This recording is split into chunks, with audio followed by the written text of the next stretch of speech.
It's week 13 of the college football season, so let's welcome in our friend, the one and only Tim Tebow. How are you? I'm great. It's been too long, guys. How we doing? What's going on, Smooth? How you doing, man? How you doing, man? Smooth. Right? I like the turtleneck. There you go. Solid. Cover it up, man. This Casual Friday. This is smooth. I'm a little more than casual, but I hear y'all. He's on his Steve Jobs I just today. put on a shirt and suit and tie or a jacket. The same and tie. shirt, suit, and tie. But Not that. That's what you do, though, Max. I like it. You're always looking sharp, professional.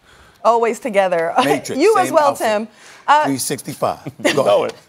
Tim, let's start with Alabama, which remains at number 5 in the latest playoff ranking. You know, the Tide will be without Tua for the remainder of the season after he underwent hip surgery earlier this week. So how likely is Bama to make this year's playoff? Well, I think it's a huge blow to them, and I think it's a huge blow to them getting in the playoff. I think a lot of people are going to knock them for it, but I think there's an opportunity in front of them that gives them a slight chance. If Mac Jones can step up, get some playing time under his belt this weekend, and then go to Jordan-Hare and beat Auburn, a really good team and a great defense, and if they're able to win that game by 10, 14 points and dominate, and then the argument comes down to Alabama versus an Oregon. If Oregon wins the Pac-12 championship, then me personally, I would look at what happened on the field. Alabama beating Auburn at their home at the end of the year, and I would give the nod over an Oregon team losing to a freshman quarterback in his first game on a neutral field. I do not think that's what the committee will do. I do not think they will say unequivocally Alabama will be better in that situation than Oregon. I would look at it and I would say what happens on the field matters. I think they would give it. I think the committee wants a conference championship to get in. That's just what I'm hearing, and so I think that'd probably be the way it would go. But I still think Alabama has a chance. Tim, we haven't spoken to you since Tua went down.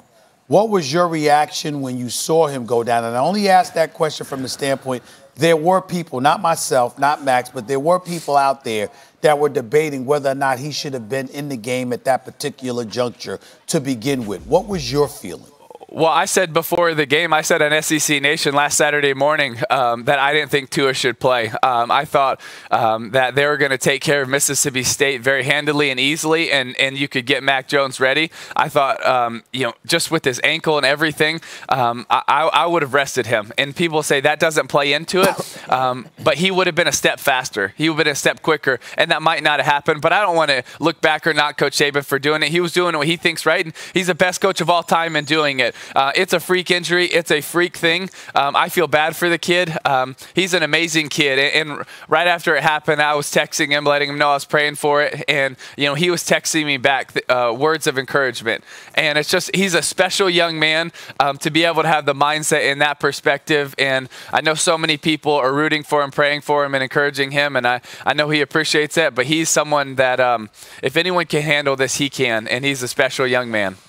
Tim, based on what you know, I mean, a lot has changed since Bo Jackson's hip situation, and this was handled much better according to what we know now and according to what actually transpired in terms of getting blood flow and all that stuff.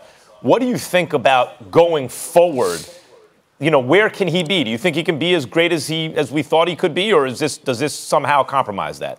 To be honest, I can't fully answer that, Max. I wish I could. I don't know. I'm not a doctor in this situation. I think the good thing for Tua is that he doesn't have to be as powerful and explosive as Bo Jackson to be great at his craft. What he does better than anyone in college football is those with touch and accuracy and precision and is on time. He can still do those things. Now, one thing that might be limited is his ability to do this right here. It's ability to scramble and maneuver in the pocket and adjust and throw from off platform and be able to do those things, which he's also really good at. But I still think even if he's hampered just a little bit in the hip, he probably can't be as great, but I still think Tua can be great, and I still think he can be successful on the next level. Any issue in your mind with the rankings? LSU 1, Ohio State 2. You like that? Do you think it should be flip-flopped? Where do you stand with all of that? Where do you think Clemson belongs? Yeah, I don't think it really matters 1 or 2. LSU, Ohio State, Clemson, and then Georgia. I think that is totally fine. Alabama 5, then Oregon, Utah. I agree with that. I think that's correct. I think really where the hard part's going to get is at the end of the year, if we have a lot of one-loss teams, how are they going to decipher that? An Oklahoma that wins a conference championship, an Oregon wins a conference championship, or a Utah, which I think is a really good team, a very physical team. And then you have an Alabama, if they're able to beat Auburn.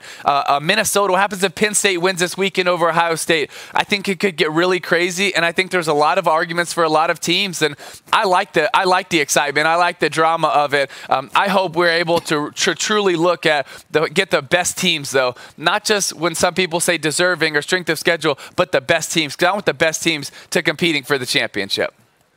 Tim, the season is moving. We're now just 3 weeks away from the Heisman Award ceremony. So today, who's your front runner? Oh, it's not close. It's Joe Burrow. I think Joe Burrow has to really kind of screw up the next few weeks to lose it. And I think a Justin Fields has to really have some amazing games against Penn State, against the Michigan, a conference championship, to really blow it away, to give someone else a shot at this thing. But I think it's Joe Burrow to lose. I think he's going to run away with this thing. I think he's proven it week after week after week. And then going to T-Town and doing what he did against Alabama and performing that well on third down in the big situations.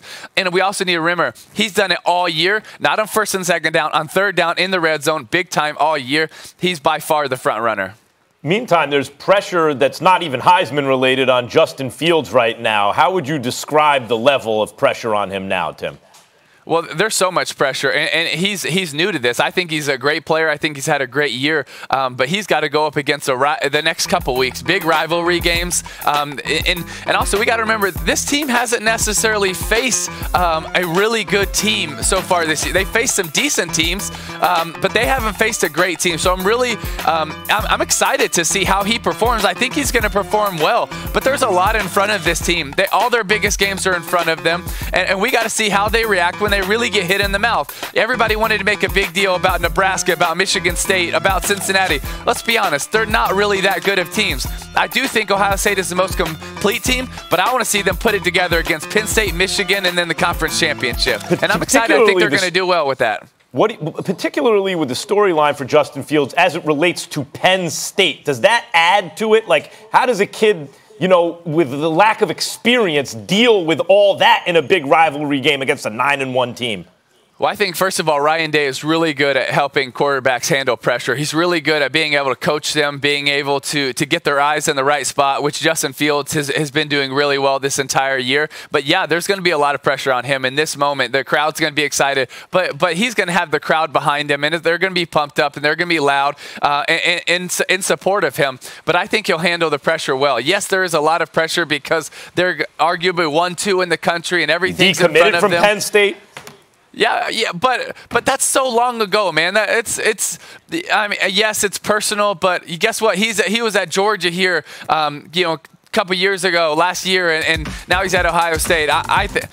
Yes, there's pressure on him, but I think he'll be just fine. He'll learn how to block that out and be just fine. I can't believe Max, of all people, has passed up on asking you this question. He hasn't mentioned Trevor Lawrence. Max was raving about this guy, talking about him as being the second coming of Joe Montana. Clemson's undefeated. They're the reigning, defending national champions. Yet, because Trevor Lawrence has thrown twice as many interceptions this year than the 4 he threw last year, even though he's completed 68% of his passes, nobody's talking about Trevor Lawrence. What has happened in that picture in your estimation, Tim Tebow? Well, I think he started the year not very hot, and so a lot of people kind of started to look at these other quarterbacks that were really performing. But if you look at the last couple of weeks, Trevor Lawrence has gotten a lot better, and he's getting really hot. And I said it a few weeks ago. I said one of the scarier teams to face in the playoffs, in my opinion, is going to be Clemson because they're peaking. And Dabo knows how to teach his teams to grow and get better throughout the season where you're peaking in the playoff. You remember a few years ago, they lost to Pitt, and people thought, they're not good. They lost to Pitt. How could you lose to a terrible Pitt team? Well, then they went and dominated everybody the rest of the year. And that's a little bit of what I think this Clemson team is doing.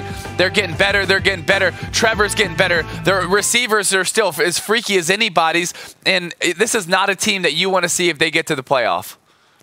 All right, Tim, thank you so much, as always, for your insights on Friday. Enjoy. Absolutely. Are you okay? Because I see you need a jacket. You can't just wear a shirt with the button open and stuff. Now you got a jacket. No, I'll be Are you okay? Is it a little chilly for you? You all right? I feel just fine. I just wanted to put it because, you know, it matches scenery, so I'm good. Thanks, Stephen. Hey, thanks for caring so much. I appreciate it, though. The caring is always Thank you. Stephen A. Your heart is too big, man. Your heart is just too big.